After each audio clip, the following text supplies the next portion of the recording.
When you come into our tasting room, I want to pour you a beer. I want it to be an experience in a glass.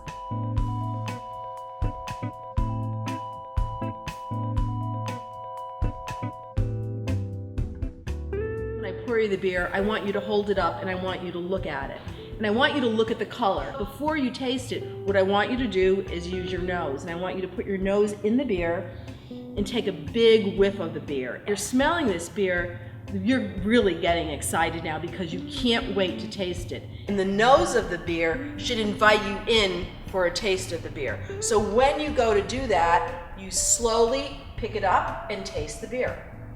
Now that you're drinking it and you're really enjoying it, and you're looking at it, and the glass is half empty, and you're saying, oh boy, I'm half done with this beer. And then you take another sip and then you smell it again and then you enjoy it again. I was a caterer, and one of the things that set me apart was I like to cook with high-end beer. And Mark was an engineer and he always wanted a home brew. So we decided that maybe he could start home brewing and I would use his home brew in my catering. He had a hard time finding supplies, so he decided with another engineer to start up a small mail order business. We started it in the basement of our house, which got tired really quickly because people would be coming all hours. And then eventually we moved to a store, and this is our 4th location. We used to go to all different festivals all over and donate beer for good causes, and then they had beer festivals and we would be the only homebrew store there. So what we were doing is basically promoting our homebrew store and showing people that they can make beer as good as some of the commercial things that they buy. When we would go to these festivals, our beers were really well received, and then that gave us the confidence to say, you know what, maybe we can do this on a big scale. And it was time to do something different. Thought maybe a brewery would be a good thing to do.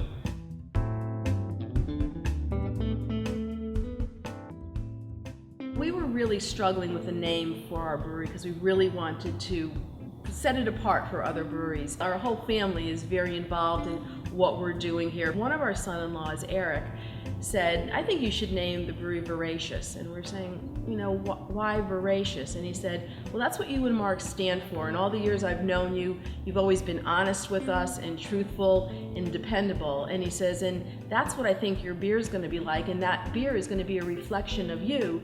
If we can't make a beer style well, we're just not going to make it. If we make a beer and it doesn't taste the way I want it, it's going right down that drain right there. We want the beer to be world-class in a local environment. That's really our setting, to bring really world-class beer to Monroe and to Connecticut. And I think from having a homebrew store, you get a lot of customers making a lot of different beers, which you wouldn't get just having a brewery alone. And because of that, we try different things and we sample different things.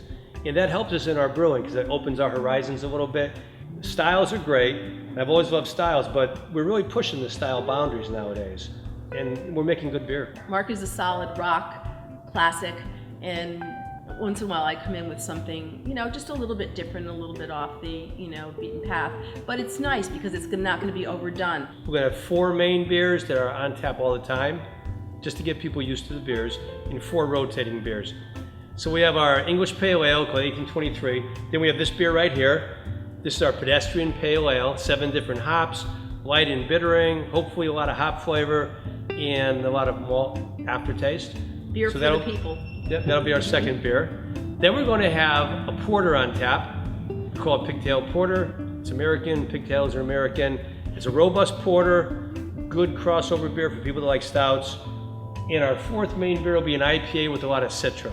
It's very accessible to the public. The slogan, the truth is in the beer, and that's what we want. Our beer is going to be truthful, and it's going to be honest, and it's going to be dependable, and you're just going to be happy with it, and that's what we're striving for.